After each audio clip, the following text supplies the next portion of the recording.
নিত্যপণ্যের বাজারে স্বস্তি ফিরছে না, দাম বাড়ানোর পরও রয়েছে ভোজ্য তেলের সংকট। রাজধানীর কারওয়ান বাজার থেকে যোগ দিচ্ছেন সহকর্মী শাহিদ আহমেদ। শাহিদ, রাজধানীতে ভোজ্য তেলের সংকটের কথা বলা হচ্ছে, কেন এই সংকট, এর কারণ হিসেবে বিক্রেতারা কি বলছেন, আর অন্যান্য যে নিত্য প্রয়োজনীয় পণ্য রয়েছে সেগুলোর দরদাম কেমন দেখছেন?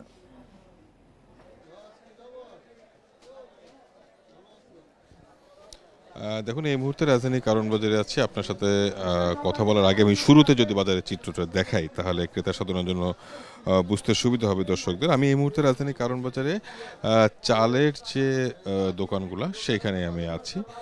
এখানে থাকার কারণটা হচ্ছে সপ্তাহের ব্যবধানে চালের দাম কেজিতে প্রায় ১-১.৫ টাকা ২ টাকা পর্যন্ত বৃদ্ধি পেয়েছে।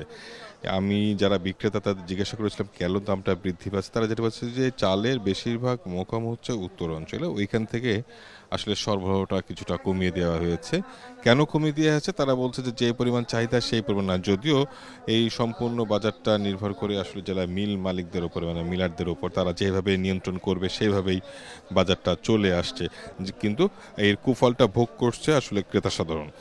আমরা এর পাশাপাশি যদি অন্য বিষয়টা যদি বলি, সেক্ষেত্রে দীর্ঘদিন অর্থাৎ প্রায় মাসখানেক ১-১.৫ মাস হচ্ছে উচ্চ মূল্যে স্থির হয়েছিল, সেটা কিন্তু কমে নাই, বরং আরও বেড়েছে। আমি এরপরে যদি তেলের বিষয়টা বলা হয়, গত সোমবারে বাণিজ্য মন্ত্রণালয় ৮ টাকা লিটারে বাড়িয়ে ভোজ্য তেলের দাম, বিশেষ করে সয়াবিন তেলের দাম, সেটা কিন্তু সংকট এখনও পুরোপুরি কাটে নাই। সংকটটা কাটতে যদি বলা হয়, বোতলজাত সয়াবিন তেলে বাজারে কিন্তু সরবরাহটা ভালো আছে, কিন্তু খোলা তেলের সরবরাহটা অনেক কম। যারা বিক্রেতা তারা যেটা বলছে, সরকার যে দাম নির্ধারণ করেছে তার থেকে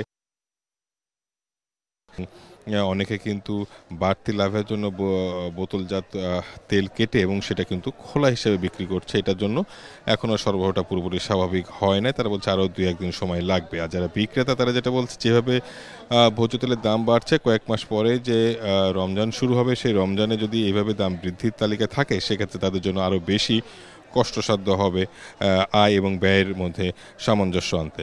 আর এর পাশাপাশি আলুর কিন্তু এখনও স্বস্তিদায়ক অবস্থায়, নতুন আলুর দামটা কিন্তু কমে এসেছে, পুরাতন আলু সে একই জায়গায় রয়েছে, অর্থাৎ নতুন পুরাতন দুটো আলুই কিন্তু ৭০ থেকে ৭৫ টাকা কেজি দরে বিক্রি হচ্ছে। আর এর পাশাপাশি পেঁয়াজের দামটা কিছুটা কমেছে, মানভেদে ৯০ থেকে ১০০, ১০০ থেকে ১১০ টাকা কেজি দরে বিক্রি হচ্ছে। ডিমের দাম ১৩৫ থেকে ১৪০-৪৫ টাকা ডজনে বিক্রি হচ্ছে। যদি এক কথায় আপনাকে বলা হয়, সেক্ষেত্রে বাজারে আসলে ক্রেতাদের জন্য খুব একটা